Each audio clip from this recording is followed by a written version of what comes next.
Olá, é sexta-feira, 18 de abril de 2025. Eu sou o jornalista Marcos Mello e você está no Política Dinâmica. A gente, inclusive, já agradece essas duas primeiras semanas do seu compromisso com conteúdo de qualidade, o jornalismo do Política Dinâmica. E nesta sexta-feira santa, Semana Santa, a gente traz alguns dos principais conteúdos das duas primeiras semanas do Política Dinâmica aqui na IEL TV.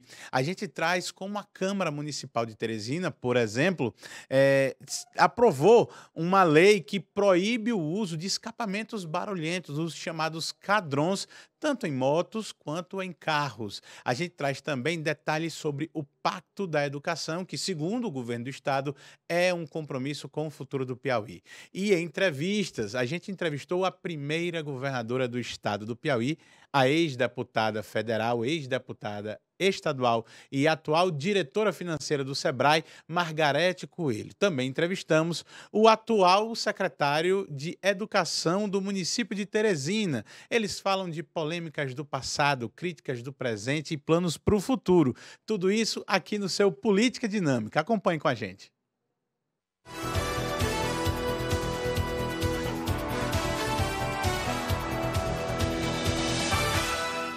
Uma nova lei para quem gosta de andar de escapamento barulhento aqui em Teresina. A Câmara de Teresina aprovou um projeto de lei que proíbe o excesso de barulho por escapamentos de motos e também de veículos. E olha só, o TCE também reprovou por unanimidade as contas do prefeito Doutor Pessoa, o ex-prefeito de Teresina, as contas de 2023 na gestão da prefeitura da capital. E, para além disso, temos ainda o Pacto pela Educação. O governador Rafael Fonteles reafirmou seu compromisso com a educação da população piauiense e temos ainda no nosso estúdio a nossa entrevista dinâmica de hoje com o deputado estadual Georgiano Neto para falar sobre marcha dos prefeitos, o desenvolvimento dos municípios e como o parlamento e os deputados podem ajudar prefeitos no interior, os municípios que passam por um momento de estiagem. Claro, a gente também fala de política e você acompanha tudo aqui no seu Política Dinâmica.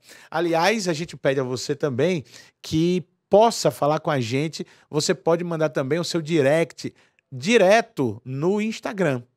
E em breve, Política Dinâmica também no TikTok. Vamos fazer aí uma festa de conteúdo também para o público do TikTok. Aliás, essa semana muita gente elogiou aqui a entrevista da ex-governadora do estado, Margarete Coelho, do atual presidente da Câmara Municipal de Teresina, o vereador Enzo Samuel, o corregedor do Tribunal de Justiça do Piauí, Erivan Lopes, que fez aqui deu aqui declarações contundentes. A gente teve uma ótima entrevista. Faz muito tempo que eu não conversava com alguém do judiciário desse jeito que a gente conversou aqui. É difícil até a gente ver gente do judiciário conversando como conversou Erivan Lopes com o Política Dinâmica.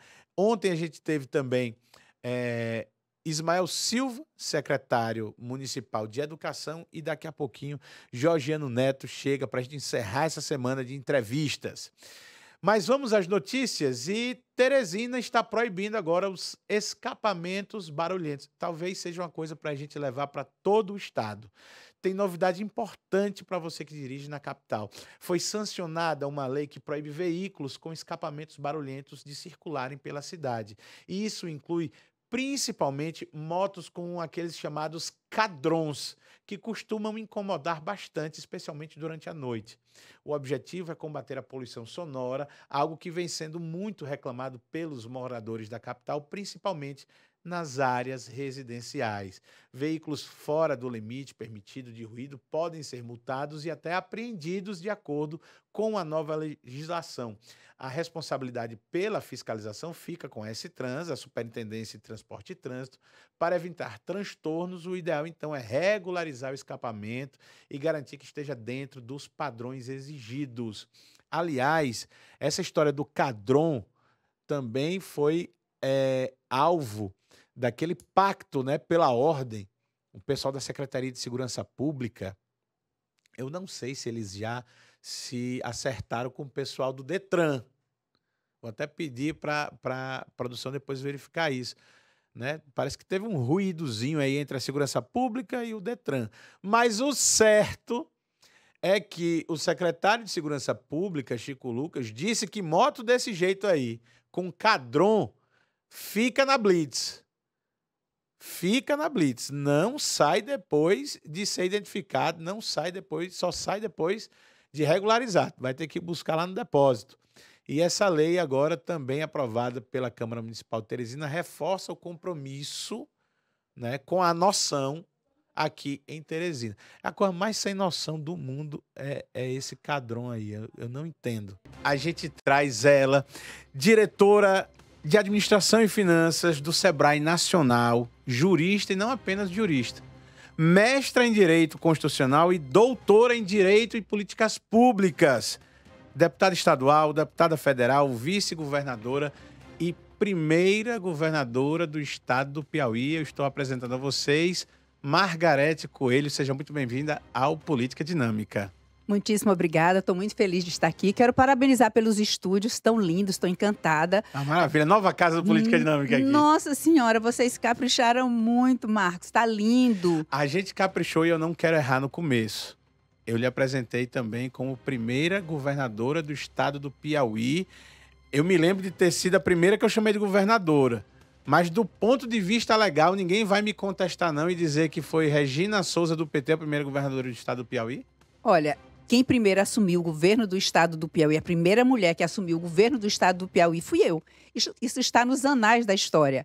Primeira mulher que assinou um documento como governadora do estado do Piauí foi Margarete Coelho, isso é incontestável. Não tem esperneio nisso, ninguém vai entrar aqui. Vou processar o Marcos Melo, este mentiroso. Não tem. Não dá. Marcos, não. E a Regina nem é disso. Ela é uma pessoa extremamente simples. Vocês têm uma relação boa? Claro, sempre tivemos uma relação respeitosa, próxima. Somos duas mulheres da política e não há rivalidade entre mulheres na política. Isso é lenda. Aliás, tem rivalidade sua com petistas, com o partido? Não, rivalidade nenhuma. Nossas divergências são pontuais em determinados pontos. Agora, rivalidade, porque quando você fala rivalidade, eu penso em algo pessoal. Isso não existe. Não existe. Agora, administrativamente falando, a forma como se toca a economia do Piauí, as decisões políticas que têm sido tomadas, algumas políticas públicas que têm sido implementadas ou não, aí sim, há divergências frontais em alguns pontos. Mas rivalidade, essa coisa pessoal, não, eu não tenho esse tipo de vaidade, não. O programa, o Política Dinâmica inteiro, o nosso novo formato audiovisual, essas entrevistas, não só a sua, de tantas pessoas que estão tenho vindo... acompanhado. Estão vindo ao nosso programa, virão e serão sempre convidados ao nosso programa. A gente tem sempre a intenção de debater desenvolvimento do Estado. E de uma forma muito ampla, porque o Estado é muito grande. De onde a senhora está agora? Em Brasília, lá na diretoria do Sebrae, de Administração e Finanças. A gente tem escutado a senhora tecer comentários agora sobre o desenvolvimento do Piauí. E são, de maneira geral, críticas. De onde nascem essas críticas, Margarete Coelho? Nascem das pesquisas, dos dados, dos números. Como você disse, eu sou doutora em políticas públicas, por uma das maiores instituições educacionais do Brasil. E aprendi a ler números e aprendi a ler pesquisas e gosto muito, acho que nenhum político, no sentido de ninguém pode tomar decisões políticas sem ser baseada em dados, em bons dados. Então, me preocupa, por exemplo, o endividamento excessivo do estado do Piauí. Eu fui vice-governadora e a capacidade de endividamento do estado do Piauí era bem elástica. Ou seja, nós nos mantínhamos num patamar de endividamento extremamente conservador. Isso era bom para o estado do Piauí. Eu lembro que foi o ex-governador Wilson Martins que fez esse saneamento dessas contas do estado do Piauí. Quando eu e o Wellington assumimos, nós encontramos o estado financeiramente, economicamente, de uma certa forma, bem organizado, bem equilibrado. De um certo tempo para cá, o que se percebe é que o estado do Piauí, e principalmente nos últimos 2 anos, o estado do Piauí está pisando fundo no acelerador do endividamento do Estado. Mas o que isso significa para a pessoa que mora lá? A gente tem o costume de dizer morro cabeça no tempo. Eu acho que alguém tem que Lá em fazer. São Raimundo Nonato. Lá em São Raimundo Nonato, lá em Sim. Curimatá. Eu, bem aqui, um cidadão comum, que nem gosto muito de política, mas estou aqui e na palma da minha mão agora apareceu Margarete Coelho falando do endividamento do Estado do Piauí. É. Isso significa o que na minha vida? Significa que o Estado do Piauí está comprometendo todas as suas finanças com pagamento de dívida. Porque você pede dinheiro emprestado a banco e banco cobra juro, e juro caro. Tem uma coisa chamada serviço da dívida, que é aquele valor que você paga todo ano. E o Estado do Piauí está pagando mais de 2 bi com serviço da dívida. Isso é muito. Isso compromete o futuro, Marcos. Isso compromete o desenvolvimento. Se nós estivéssemos vendo esses recursos entrarem na economia, chegarem na casa, na nossa casa, na casa da dona de casa que está lá em Morro Cabeça no Tempo, que está lá em Caracol, que está lá em São Raimundo, para falar da minha região, está lá em Coronel José Dias. Isso está entrando na casa dela? Está melhorando a vida dela? Está melhorando a saúde? Está melhorando a educação? Está melhorando a segurança? Ou não? Sabe? Tem um outro município que eu acho sempre um nome muito irônico, Fartura do Piauí. Não acredito que tenha tanta fartura lá em Fartura do Piauí, com todo respeito. Mas eu posso estar aqui na porta da minha cidade e ver aquele asfalto bem lisinho, bem pintadinho novo. Isso não é desenvolvimento? Isso é desenvolvimento, sim, e é importante que aconteça. Ninguém critica porque está acontecendo. Mas eu não acredito que esses valores tão estratosféricos estejam todos indo para asfalto, porque senão nós não teríamos tantas estradas vicinais em estado deplorável. Pode estar passando na porta de uma senhora, mas em quantas portas não estão passando? Para mim, o importa é onde não está passando, onde precisa passar, porque a obrigação não está sendo feita. Passar em algumas portas, sim. Agora, esse tapete que estão divulgando não está em todo lugar, não. Eu ando no estado do Piauí e não ando de avião, eu ando de carro. Eu fico pensando assim, a senhora está criticando agora, mas quando o atual governador, Rafael Fonteles, era o seu secretário de Fazenda, eu não vi essas críticas da senhora. Porque não era ele que tinha que fazer asfalto, não era ele que tinha que fazer educação, que não era ele que tinha que fazer segurança. Mas quando ele foi nosso secretário, meu e o Wellington, de Fazenda, ele não endividou o estado do Piauí como ele está fazendo agora. Por exemplo, quando ele foi nosso secretário de Fazenda, o ICMS do Piauí... Gente, falando para nossa amiga dona de casa, dono de casa, para o dono da mercearia. ICMS é aquele imposto que a gente paga em cima de tudo. Quase tudo circulou mercadoria, ICMS. Combustível, ICMS. Combustível, ICMS. Energia, ICMS. Internet, ICMS. Arroz, feijão, ICMS. Agora está isento. Mas vamos lá. Picanha, ICMS. Então, quando aumenta o preço do ICMS, aumenta o preço de absolutamente tudo. Quando o atual governador foi nosso secretário de Fazenda, o ICMS do estado do Piauí era 17% e já era alto. Eu lembro de ouvir, sempre quando me reunia com as classes produtoras, sempre ouvia a reclamação do valor do ICMS no estado do Piauí, como isso prejudicava o ambiente de negócios. Só que agora o governador aumentou agora, dia 1º de abril, o ICMS do estado do Piauí está 22,5%, o segundo maior do Brasil. Então, quer dizer, eu acho que falta pulso ali. Aí, de repente, e aqui eu quero trazer uma reflexão. Esse não é o custo de reformar as escolas, não é o custo do tempo integral de todas essas crianças, todos esses adolescentes aqui no Piauí? Seria ótimo que fosse. Entretanto, quantas escolas no estado do Piauí estão efetivamente em tempo integral? Professor no estado do Piauí está ganhando bem? Está com condições de trabalhar dignas?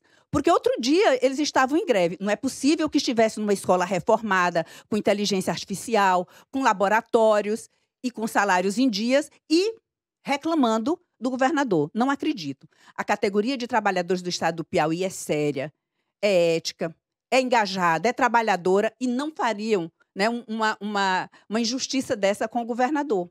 Eu quero saber quando foi feito o último concurso para professor efetivo no estado do Piauí. Porque, do que me consta, foi há 11 anos atrás. De lá para cá se contratam professores substitutos, que não recebem o piso salarial, que recebem o valor de seletista. Não recebem o piso de professor. Então, reformar algumas escolas, não estou negando, não, ninguém aqui está para cobertar a verdade. Algumas escolas estão reformadas, algumas escolas têm inteligência artificial? Tem. Mas quantas não têm internet? Quantas não têm ar-condicionado? Quantas não têm ventilador? Quantas não têm sequer uma cadeira digna para um aluno sentar? Quantas a água não está vindo boa no bebedouro? Quantas o banheiro não está insalubre, principalmente para as meninas usarem? Eu falo dessas. E essas não aparecem na internet.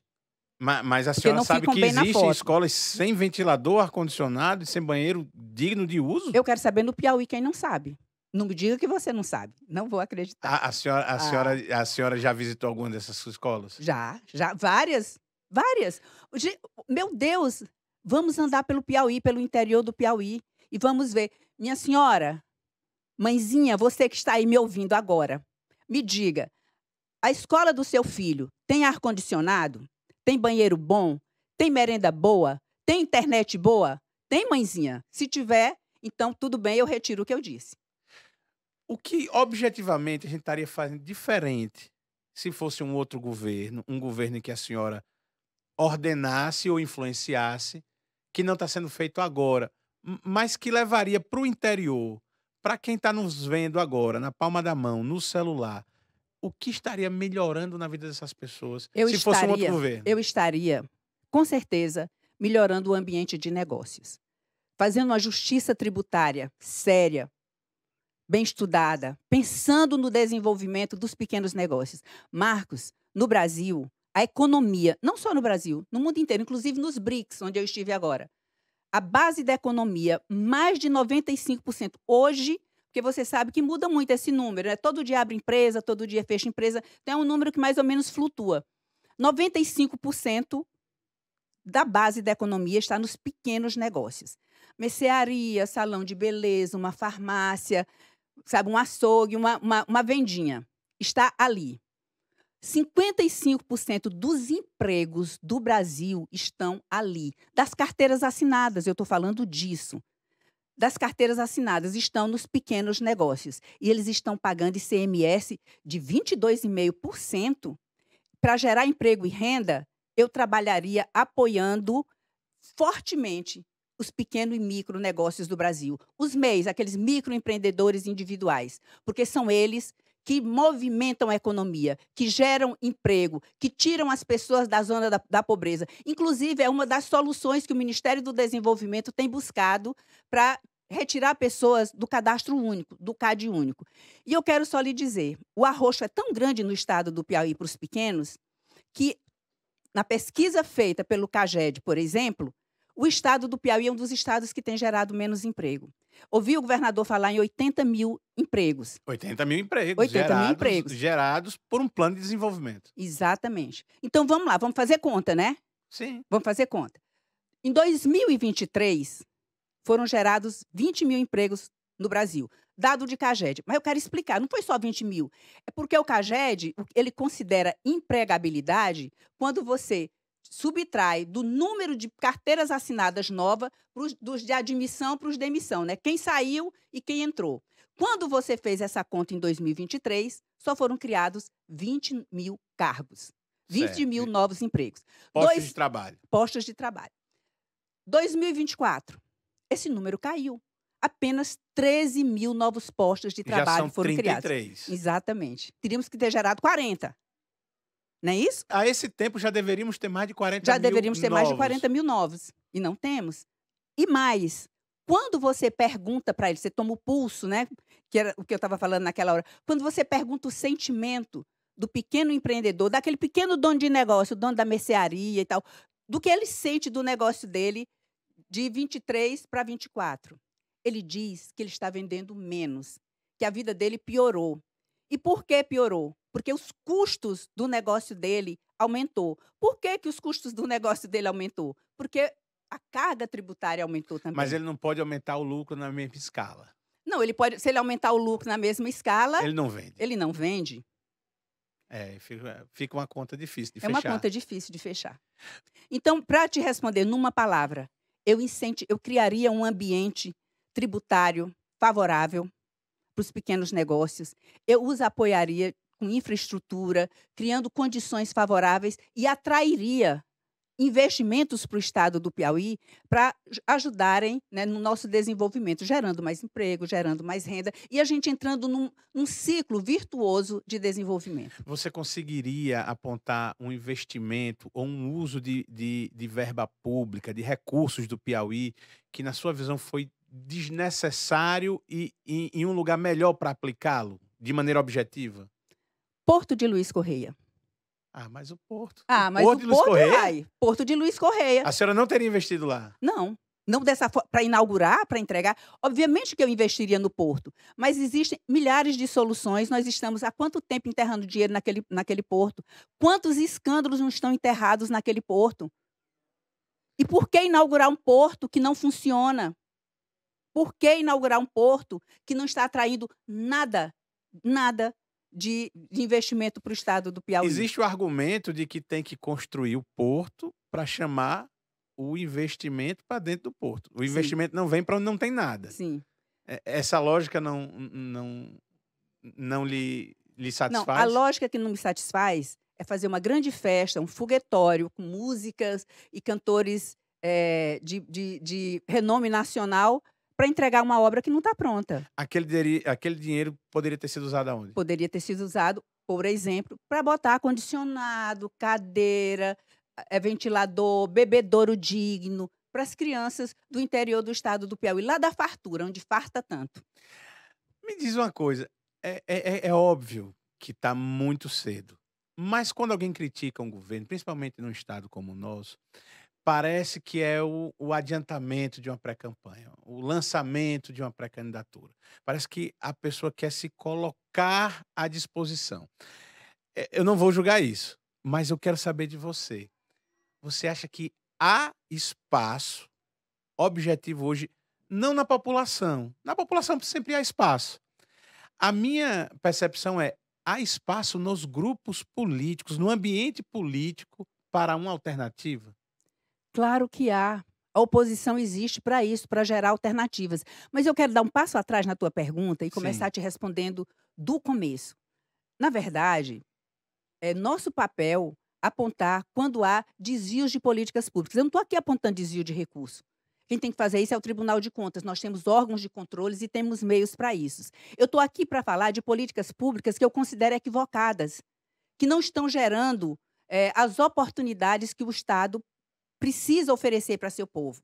Eu estou falando disso. E mais do que isso, eu estou também apontando soluções. Eu criaria um ambiente de negócios favoráveis para gerar emprego, para gerar desenvolvimento para o estado do Piauí. Eu não investiria em obras faraônicas, como, por exemplo, como está anunciado, a navegabilidade do Rio Parnaíba, sem antes falar de desassoreamento, de reconstrução de matas ciliares, de reposição das populações ribeirinhas, de saneamento básico. Eu estaria começando daqui o dever de casa. Eu não começaria dentro de um foguete indo para a Lua antes de construir um bom piso, um bom ponto de decolagem. A gente está caminhando aqui para o final da entrevista, que esse tempo dentro do Política Dinâmica, ele é até pequeno, mas eu quero lhe convidar para um podcast, o PDcast, um outro produto que a gente está lançando também, para uma conversa maior e a gente conversar um pouco mais sobre isso. Mas me veio aqui uma pergunta na cabeça para a gente encerrar, eu já agradecendo sua presença. Você foi vice-governadora de Wellington Dias, que em seguida colocou Regina Souza como vice e lançou Rafael como governador. Hoje, a senhora acredita que o ministro do Desenvolvimento Social do Brasil, Wellington Dias, ele estaria mais inclinado a apoiar as suas ideias ou as ideias de Rafael Fonteles em 2026? Olha, eu Você acho tem que um bom diálogo com ele? tenho, absolutamente, é excelente diálogo, nós nos Vocês não são encontramos. brigados, não? Não, de jeito nenhum. Quase toda segunda-feira, às 3 horas da manhã, nós temos um encontro marcado no aeroporto de Teresina. Quase toda segunda-feira. E às quintas à noite, no aeroporto de Brasília. Nós estamos sempre nos encontrando. Acho que o Wellington Dias, de 2015, concordaria comigo. O de 2019, eu já não sei. Mas o de 2015, sim, eu estive muito próxima dele e realmente tínhamos um excelente diálogo e tínhamos essa preocupação com o endividamento do Estado do Piauí, com carga tributária. Tínhamos uma preocupação. Aquele Wellington de 2015 concordaria mais comigo. Você não quer chutar, não, para 2026? O Wellington de 2026 vai concordar com Não, mas aí quem? eu vou me substituir a ele. Não seria. Não, Não, acho que não. De jeito nenhum. Mas eu gostaria. Eu posso te dizer isso? Eu gostaria. Você não tem dificuldade de diálogo? Não, nem com ele, nem com o Rafael. Não tem oportunidades. É diferente. Entendi. Dificuldade nenhuma. Mas se tiver oportunidade, diálogo franco, aberto. Eu sou advogada e aprendi a dialogar nos contrários, sem perder a ternura. Sem perder a ternura. 30 segundos, um recado para o interior do Piauí. Olha, eu queria convidar a todo o estado do Piauí a acompanhar esse grande debate, a debater o estado do Piauí, nossas possibilidades, nossas potencialidades, o rumo que nós estamos tomando, a forma como as lideranças têm sido ouvidas, que buscassem, sabe, ser ouvidas, porque eu tenho andado e eu tenho ouvido, e eu sei que o diálogo tem sido, né, truncado ali. Então, gostaria de convidá-los para debater o Piauí, para um diálogo franco, sincero, um diálogo amigo e um diálogo em favor do estado do Piauí, mas do Piauí real, aquele onde o senhor e a senhora estão morando, estão vivendo, estão sentindo a dificuldade de sentar na porta da sua casa, de comprar carne, de comprar ovo, de comprar café, de comprar arroz. Eu gostaria de sentar com você e discutir esse Piauí, Piauí de oportunidades. Muito obrigado, Margarete Coelho. E essa foi uma entrevista dinâmica que você acompanha também nas nossas redes sociais. E já vai passando o link. Aqui tem coisa boa para você.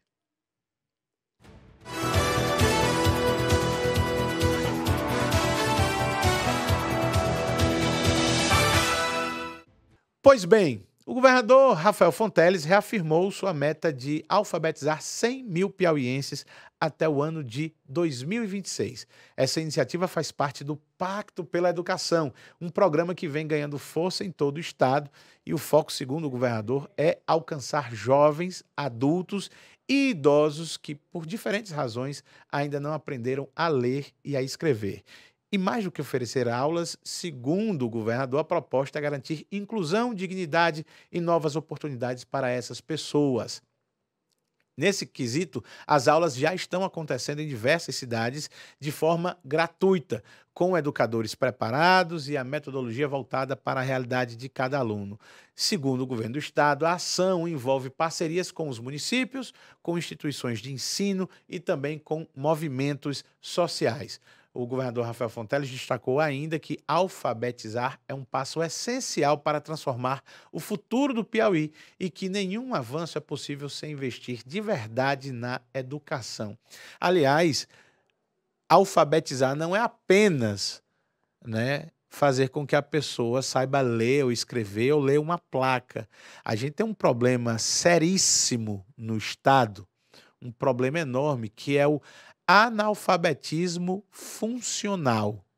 Pessoas que até sabem ler, pessoas que sabem escrever o seu nome, às vezes sabem preencher uma ficha no trabalho, mas simplesmente não tem condição de interpretar meio parágrafo de texto. Pessoas que não conseguem ler uma página de jornal, uma página de um livro, e ao final dessa página saber o que foi dito ali. O analfabetismo funcional é uma preocupação que a gente também tem que ter, não só saber ler e escrever especificamente. A gente tem uma quantidade enorme de analfabetos no Piauí e não há, de fato, de maneira nenhuma, desenvolvimento que chegue a um estado com o índice de analfabetos que nós temos. Esperamos realmente que esse Pacto pela Educação tenha resultados imediatos. A gente não pode esperar mais 20 anos por conta disso.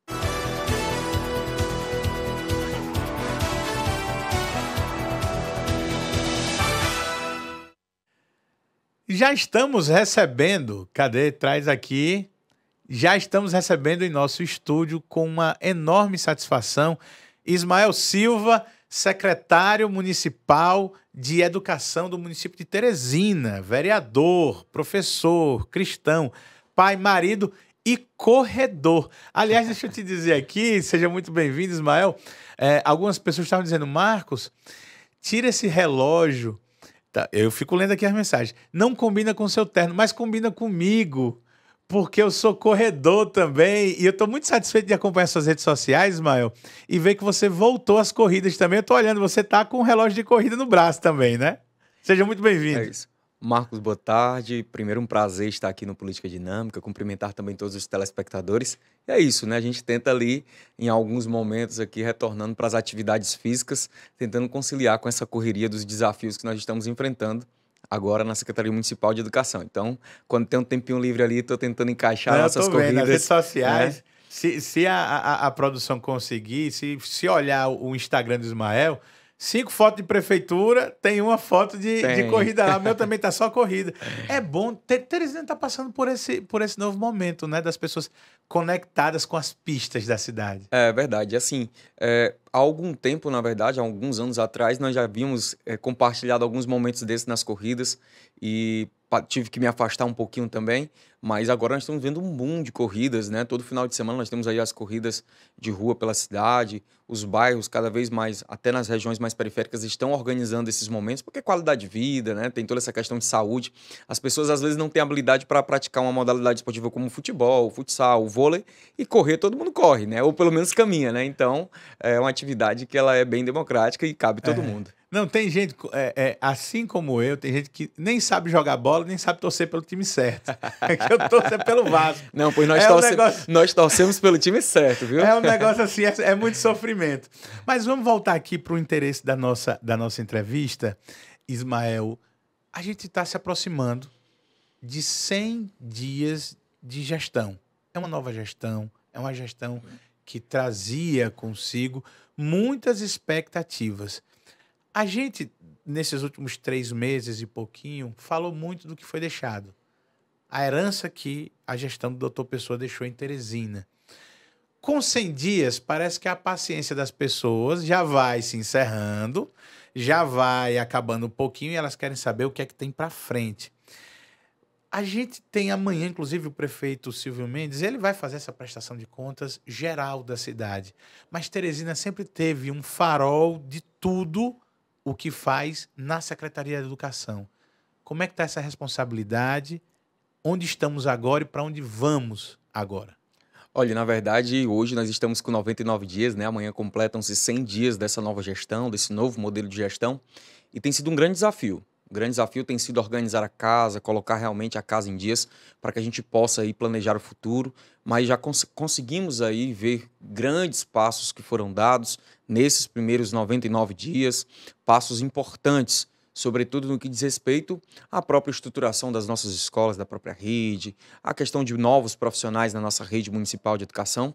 E, na verdade, o nosso maior desejo, Marcos, é recuperar a credibilidade que a educação pública do município de Teresina sempre teve e levando em consideração a questão do protagonismo da educação pública municipal. Teresina sempre foi referência positiva entre as capitais do país. Sim. Quando se falava de educação. E nós perdemos um pouco desse protagonismo nos últimos anos, mas o nosso trabalho árduo, junto com toda uma equipe técnica, junto com todos os profissionais que atuam lá na ponta, dentro das salas de aula, dentro das escolas, com os profissionais de apoio e também com o apoio do nosso gestor principal, que é o Dr. Silvio Mendes, né, que tem sido um grande mentor para nos ajudar a recuperar esse status de uma educação pública de qualidade aqui na cidade de Teresina.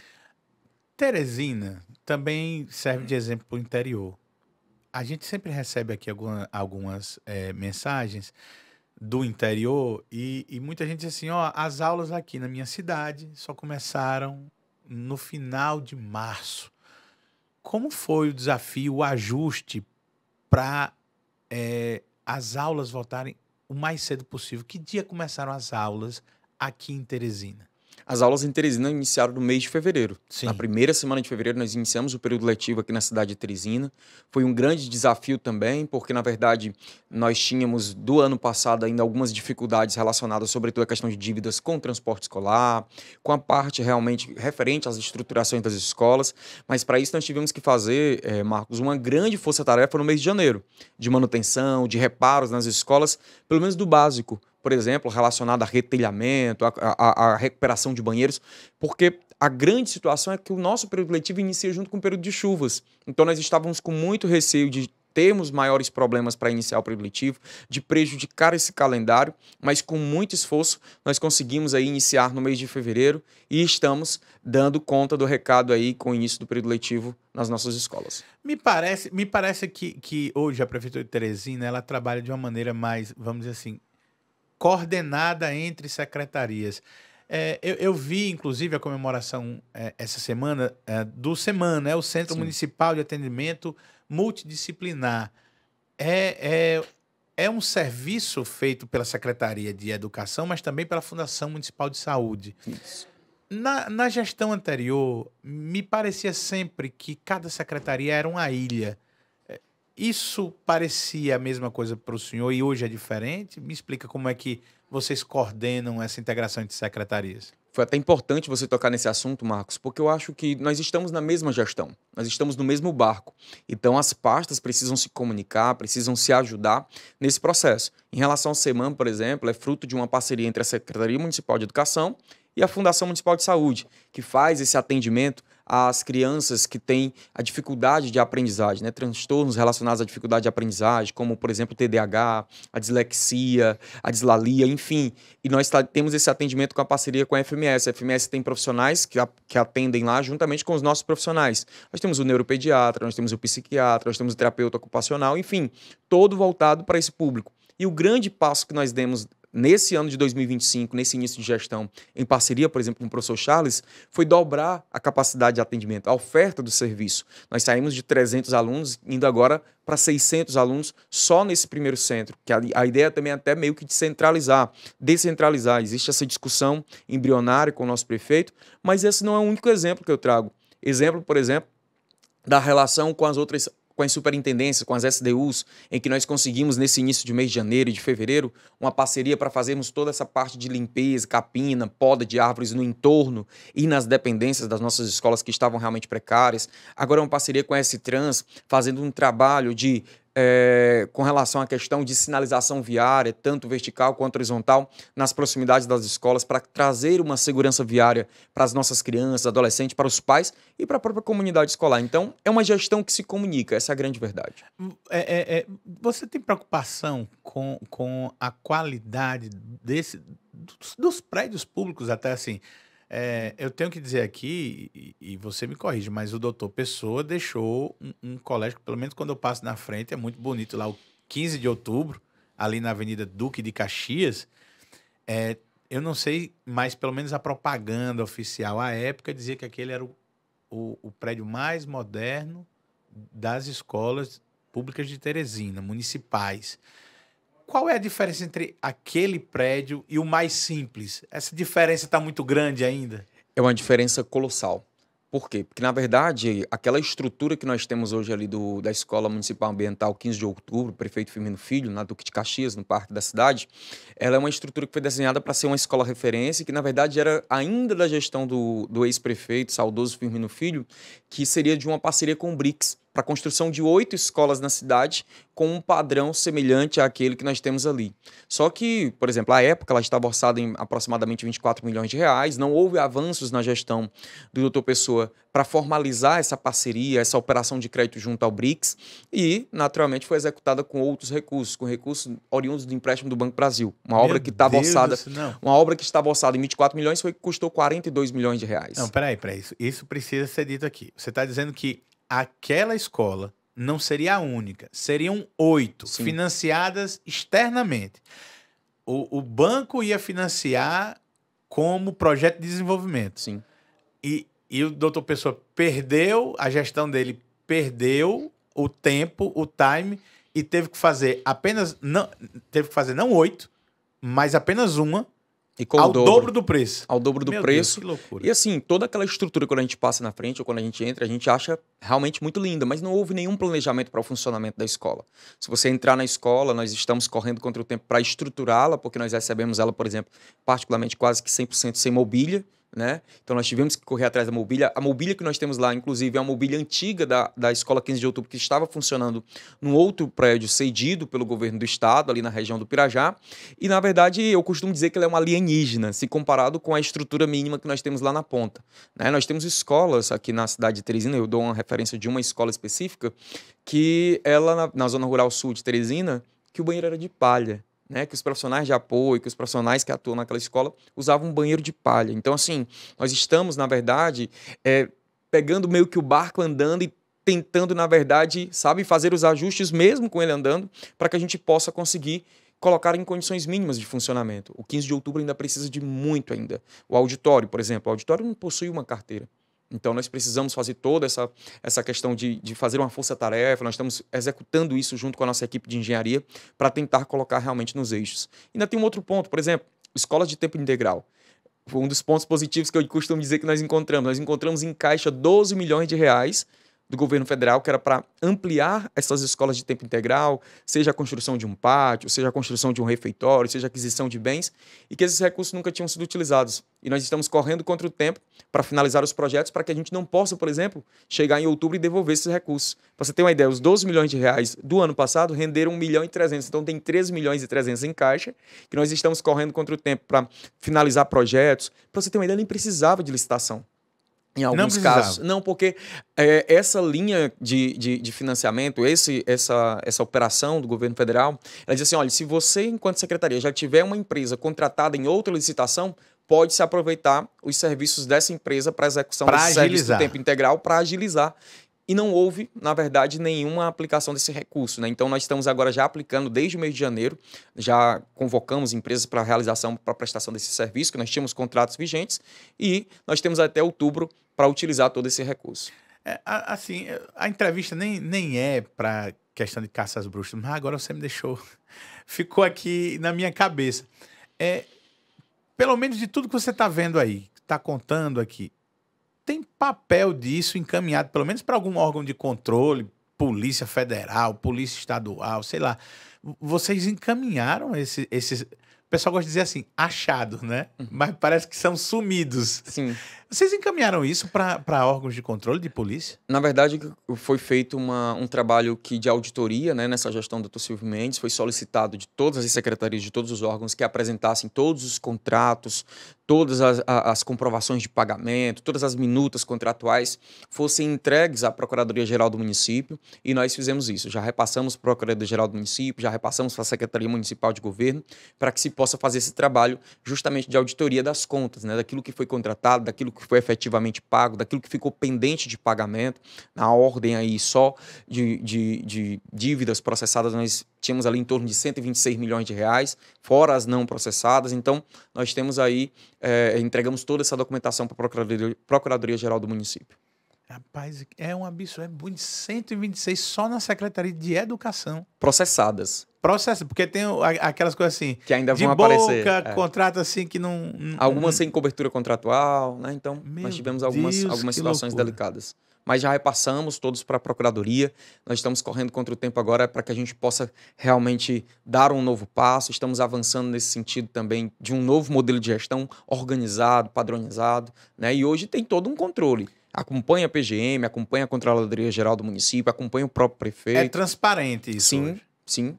Você está dizendo que hoje, e a gente estava conversando sobre isso aqui, Fundação Municipal de Saúde, Secretaria de Esporte e Lazer, você está dizendo que está tendo suporte do próprio prefeito, Secretaria de Governo, tem suporte para desenvolver o trabalho. E naquilo que vocês dependem de ajuda externa, governo do estado, governo federal, tem diálogo? Porque vocês não são do mesmo grupo político. Olha, aqui cabe uma ressalva, né? Na verdade, nós não somos do mesmo grupo político, mas eu acredito que a política educacional ela é uma política de gestão e não só de gestão isolada. Nós estamos falando de algo que é um plano federativo. Então, quem é meu aluno na rede municipal hoje, futuramente vai ser aluno da rede estadual, então a gente tem que atuar enquanto rede. Nós tivemos, inclusive, diálogo com o secretário de Educação do Estado, Dr. Washington, por por 2 vezes, já nós tivemos a oportunidade, já tive inclusive dialogando com a primeira-dama do estado do Piauí também, no Pacto pelas Crianças, para que a gente possa discutir estratégias. Porque, por exemplo, nós temos escolas da rede municipal que funcionam em estruturas cedidas pelo governo do estado. E vice-versa. O estado tem turmas, por exemplo, da educação de jovens e adultos que funcionam em escolas da rede municipal. Então, nós precisamos alinhar. E aí, quando eu tive esse diálogo com o secretário Washington, ele disse assim, olha, a grande verdade é que nos últimos 4 anos nós tivemos uma grande dificuldade de diálogo. E quando eu estou falando de um diálogo institucional, não estamos falando de política partidária, de ideologia política, nós estamos falando de diálogo institucional, porque a educação é uma só. Né? Então, na verdade, nós temos avançado nesses diálogos, inclusive nas parcerias em relação ao fortalecimento da educação pública do município de Teresina, com o apoio do Estado e com o nosso apoio a eles também, nessa parte também educacional. Me perdoe a insistência no tema, é porque assim, você é vereador, Ismael.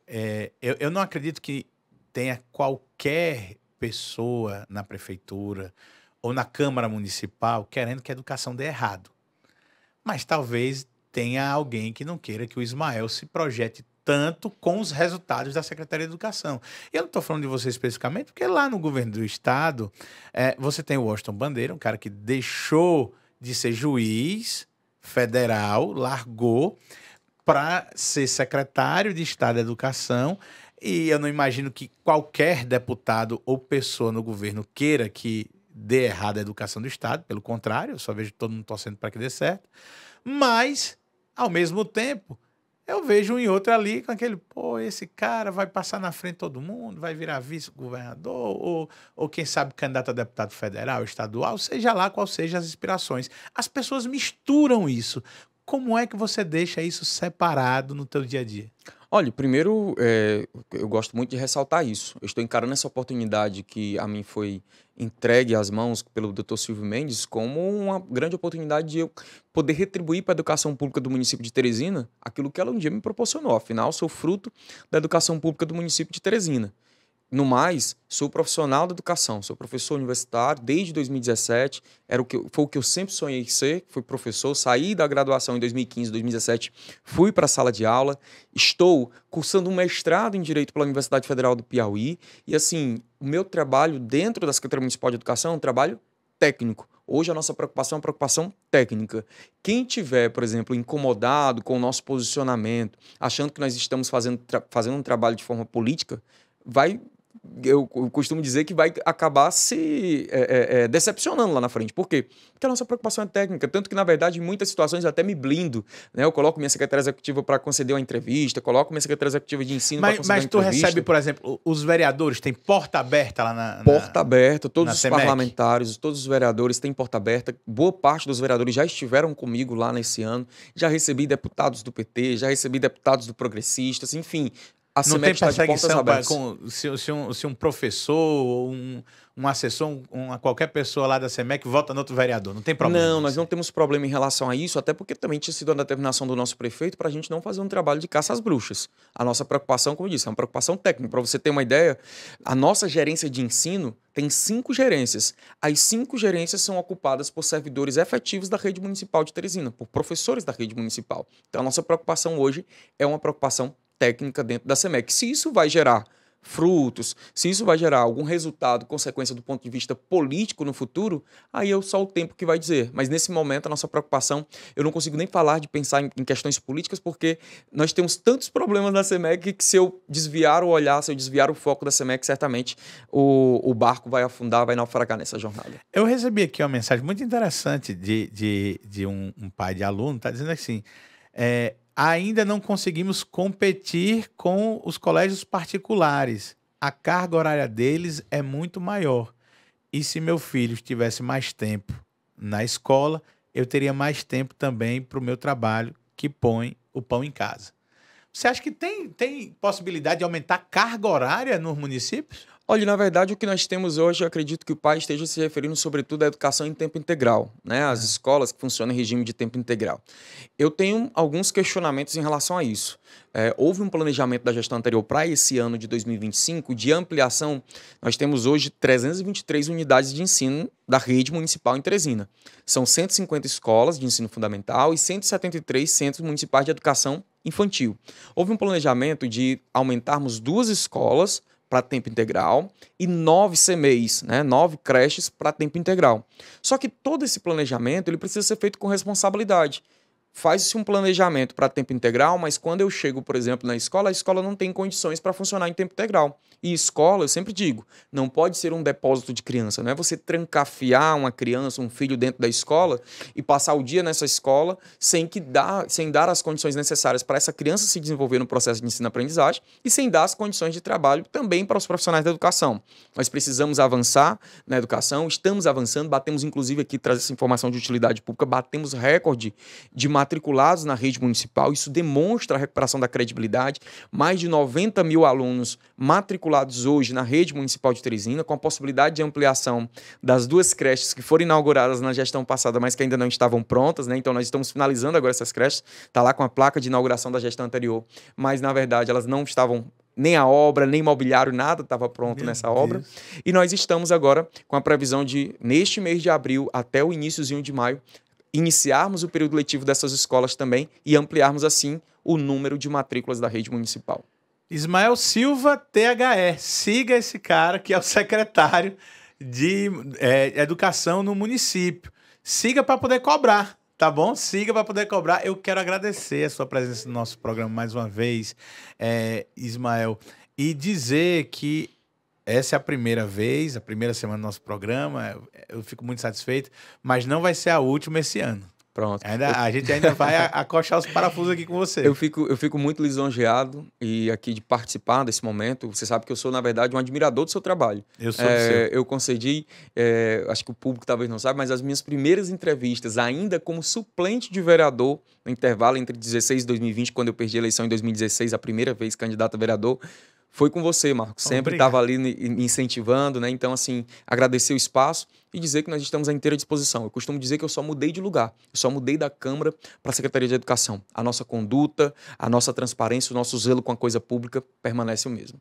Muito obrigado, Ismael Silva. Essa foi a sua entrevista dinâmica.